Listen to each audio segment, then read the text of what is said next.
Friends, நான் இன்றைக்கி இந்த உருளைக்கிழங்கு பொட்டேட்டோ ஃப்ரை பண்ண போகிறேன்.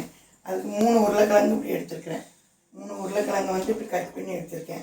அதை நீங்கள் இப்படி கட் பண்ணணுன்னா இப்படி ஒரு கிழங்கு இப்படி கட் பண்ணிவிட்டு அப்புறம் இந்த பகுதியையும் இப்படி கட் பண்ணிங்கன்னா இப்படி வரும்.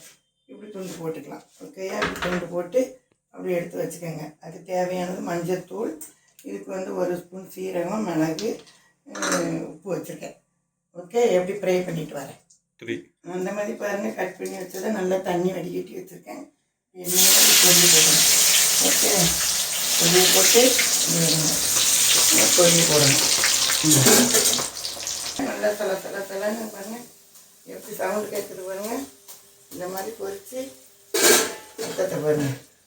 அந்த மாதிரி பொரித்து அந்த உருளைக்கிழங்குக்கு வந்து இந்த மாதிரி இந்த தோல் இருக்குது பார்த்தீங்களா, இந்த தோலோடு நறுக்குங்க. அதில் நம்மளுக்கு ஒரு சத்து இருக்குது. ஓகே, அப்புறம் பாருங்கள் பொரித்து எடுத்தாச்சு. இந்த மாதிரி பொறுன்னு பாருங்கள், சவுண்டு பாருங்கள், சவுத்தன்னு எடுத்தாச்சு. இதை வந்து நீங்கள் இப்படி கட் பண்ணும்போது பொடிசாக கட் பண்ணாமல் பெருசாக பண்ணால் தான் சாப்பிட நல்லாயிருக்கும். சின்னதாக கட் பண்ணிங்கன்னா நூல் மாதிரி பஞ்சாக போயிடும். அதுக்கு அந்த சைஸ் கட் பண்ணிக்கோங்க. இதில் வந்து நம்ம எடுத்து வச்ச மஞ்சள்தூள், அப்புறம் வந்து அந்த பெப்பர் சீரகம் அரைச்சிருந்தேன் பார்த்தீங்களா, அதை வந்து பொடி பண்ணிட்டு வந்துட்டேன். அதையும் இப்படி இதில் போட்டுக்கோங்க. அப்புறம் வந்து இதுக்கு தேவையானதுக்கு 1/2 டீஸ்பூன் வச்சுருந்தேன். உப்பு ரொம்ப போட்டுறாதீங்க, தேவைன்னா போட்டுக்கலாம். இந்த மாதிரி கொஞ்சம் உப்பு போட்டுக்கோங்க. அப்புறம் வந்து இந்த கருவேப்பிலை கொஞ்சம் மிக்ஸ் பண்ணுறதுக்கு பொரித்து வச்சுருக்கேன். இதையும் போட்டு இப்படி பண்ணி இந்த மாதிரி எல்லாம் பண்ணி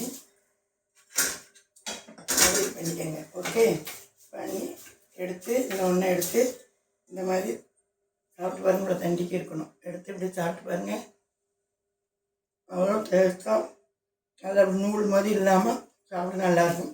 பிள்ளைகளுக்கு ஸ்நாக்ஸாக பண்ணி கொடுங்க. தயிர் சாதம், கீரைக்குழம்பு, பருப்பு குழம்பு, இப்படி எல்லாத்துக்குமே சாப்பிடலாம். ஓகே, இந்த மாதிரி அந்த உருளைக்கிழங்கு நீங்கள் பண்ணி பார்த்துட்டு எப்படி இருக்குன்னு சொல்லுங்கள். ஷேர் பண்ணுங்கள், சப்ஸ்கிரைப் பண்ணுங்கள், லைக் பண்ணுங்கள். கண்டிப்பாக இது ஒரு நேரம் பண்ணிவிட்டு கமெண்ட் பாக்ஸில் சொல்லுங்கள். Okay, by.